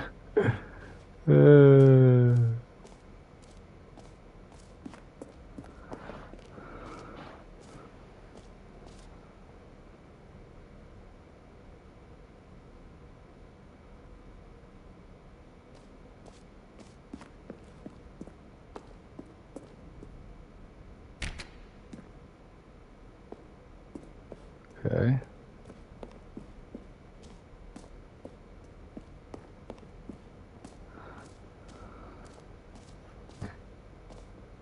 Okay, I'll be honest, I haven't yet decided on this one. I think that in the new version, the office could use a bit of decoration, like balloons. But I'm undecided on Get Well Someday and Happy 12th Birthday. Which would you go with? You know, sometimes when you solicit another person's opinion, it makes you realize that you knew which one you actually really wanted all along. Happy 12th birthday, step-niece, it is. Or actually, maybe I should have gone with... No, I've made my decision, we're moving on. He didn't pick what I picked, that asshole.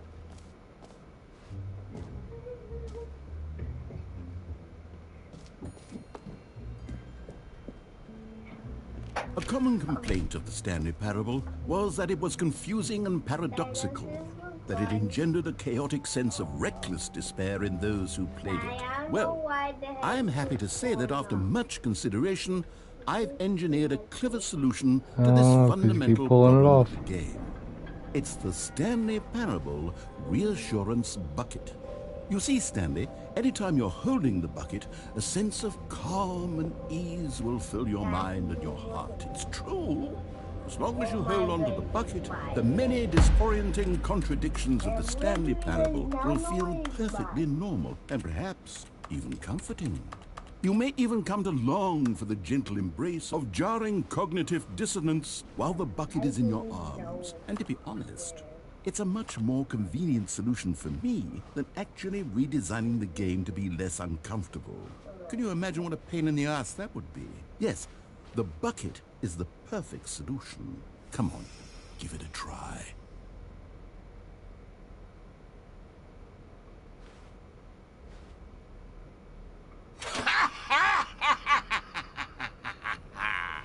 Can you feel it? The glow of comfort, even in the face of crushing despair, must already be sweeping through your body. And in fact, can I say that I do believe the bucket lends you an air of charisma as well? I think that just holding it has made you the slightest bit more attractive as a person. The benefits of the bucket seem to go on and on, don't they? All this and more await you in the Stanley Parable 2.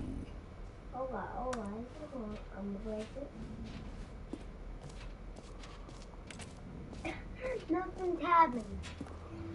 Nothing. Does anyone give out awards for most enjoyable bucket in a video game? That really should be an award if it isn't already. Do you understand that you're about to lose your TV tonight?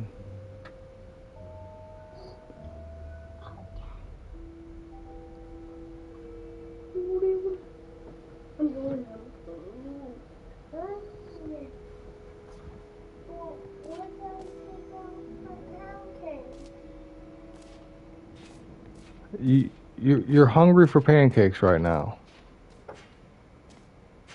Yeah. You're really gonna eat them.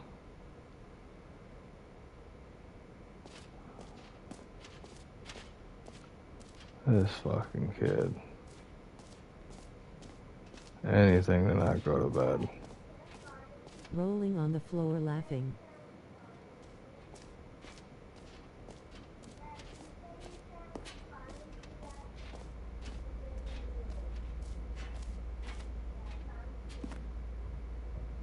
Stanley, here's an idea that I'm truly fond of. It's never been done before in a video game. He sounds full of energy. That you can fall down forever. That's right. Infinite falling. You can fall until the end of time, if you like. A stunning leap forward for video games as a medium.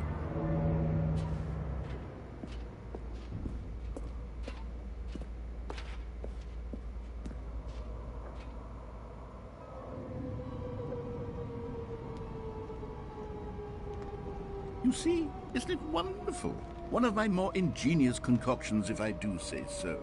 Now then, since you've gotten to see the infinite hole, you can press the teleport button to pop back up to the top, and we can Running to grab G. Great. Now, I'm very excited to show you Drive even more of safe. my ideas for the sequel. I know it's not a long drive, but still. Drive safe.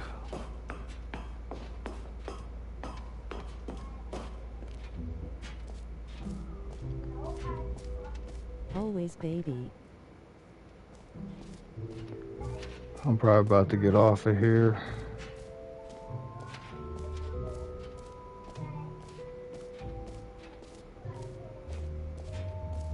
No.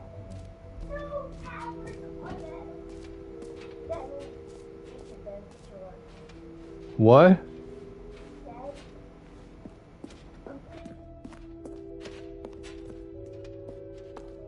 All right. Have you seen everything you wanted to? Ready to move on now?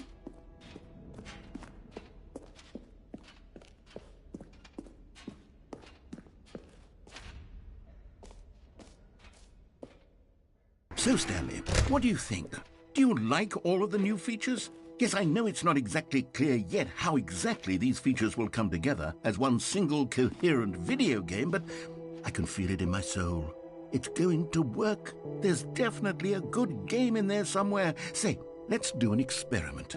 I'll arrange these new features together, and we'll see whether or not it coheres into a meaningful gameplay experience. Okay. Are you ready?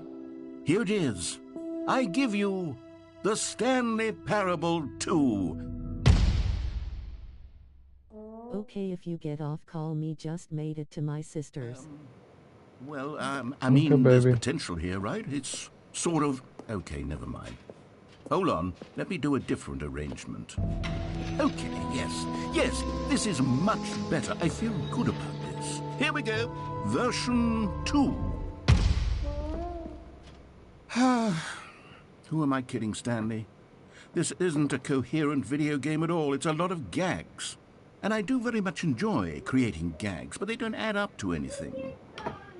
I wanted more than anything to create a sequel that would capture all the magic of the first game. I wanted fans to love it. No matter how good these gags are, they won't stand on their own. They would need the structure and the gameplay of the original.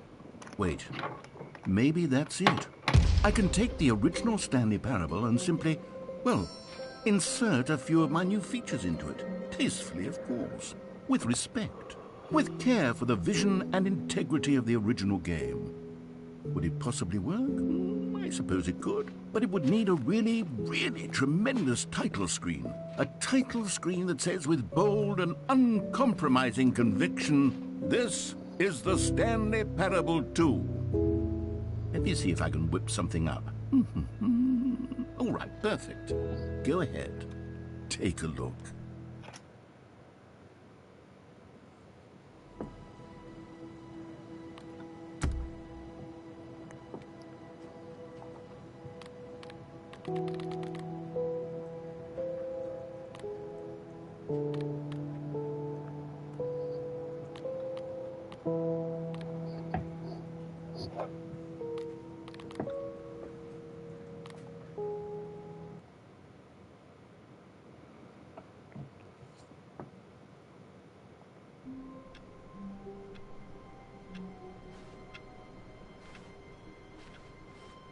All of his co-workers were gone. What could it mean? Stanley decided to go to the meeting room. Perhaps Stanley picked up the bucket.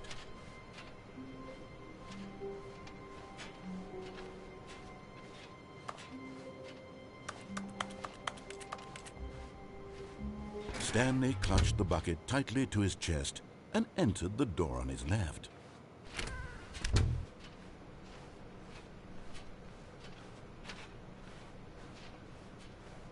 Still no one was here. Stanley needed the bucket's warmth and comfort now more than ever. Perhaps his boss's office was where he'd find answers. Coming to a staircase, Stanley and the bucket walked upstairs to the boss's office. Stepping into his manager's office, Stanley was once again stunned to discover not an indication of any human life. Crushed by the weight of this revelation, Stanley may have broken down into an emotional dumpster fire if not for the soothing presence of the bucket. Even now, in his darkest of hours, did the bucket's warmth and guiding light pierce the dark clouds of confusion and chaos. It would be with him, always. The bucket would. And he knew it. The two of them were inseparable. At this point, Stanley was so absorbed in the tender spiritual connection he shared with the bucket that he didn't notice the keypad behind the boss's desk. Nor in his bliss of simply being near the bucket did he have any notion that the PIN number for the keypad was 2845.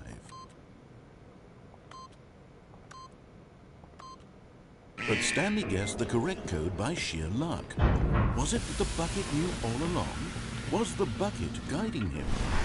Yes, this is certainly the most logical explanation.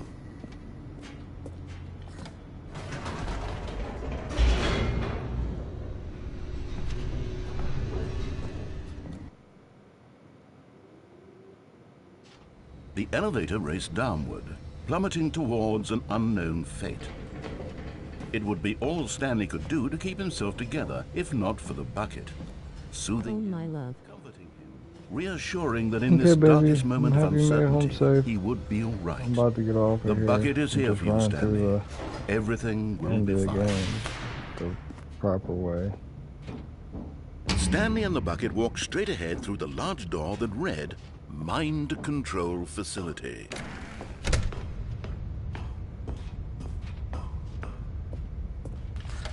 The lights rose on an enormous room packed with television screens. What horrible secret did this place hold? Stanley and the bucket both wondered to themselves.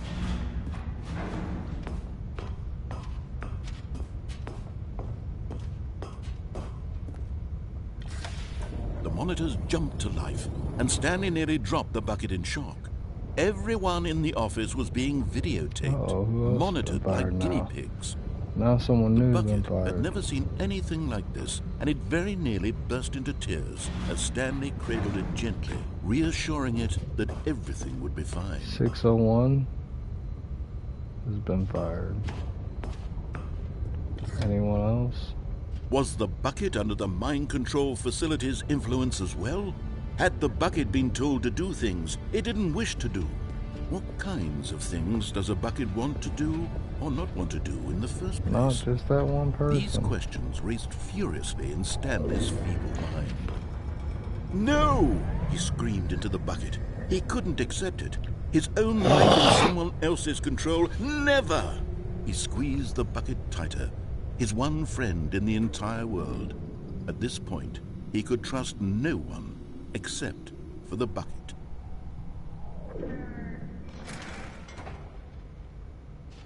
But here was the proof. The heart of the operation. Controls labeled with emotions, happy or sad or content. Walking, eating, working, all of it monitored and commanded from this very place. And as the cold reality of his past began to sink in, Stanley decided that this machinery would never again exert its terrible power over another human life. For he and the bucket would... But at the last second, the bucket jumped in and pressed the button to turn on the controls. Stanley gasped in horror. Had this been the bucket's plan all along? To take over the machine and claim the power for itself? How could the bucket have betrayed him like this? Stanley was prepared to throw the bucket away in disgust when suddenly an image appeared upon the enormous screen. Birds. Silly, silly birds. The control buttons became active again. Stanley flipped through one video of silly birds after another, and then it dawned on him. This wasn't a mind control facility at all. It was a facility for monitoring and surveilling silly birds all over the world. These are The not mind city controls birds. were only a facade to disguise These are its birds true in the fucking intentions. wild, jackass. Had the bucket known this all along? Stanley marveled at the metal genius in his hands, the one who had pointed him towards this incredible discovery. Stanley and the bucket never found freedom because they spent the rest of their lives here in this place, flipping through live streams of the silliest birds imaginable. Of all the possible paths his life could have taken, this one was surely the best. And Stanley was happy.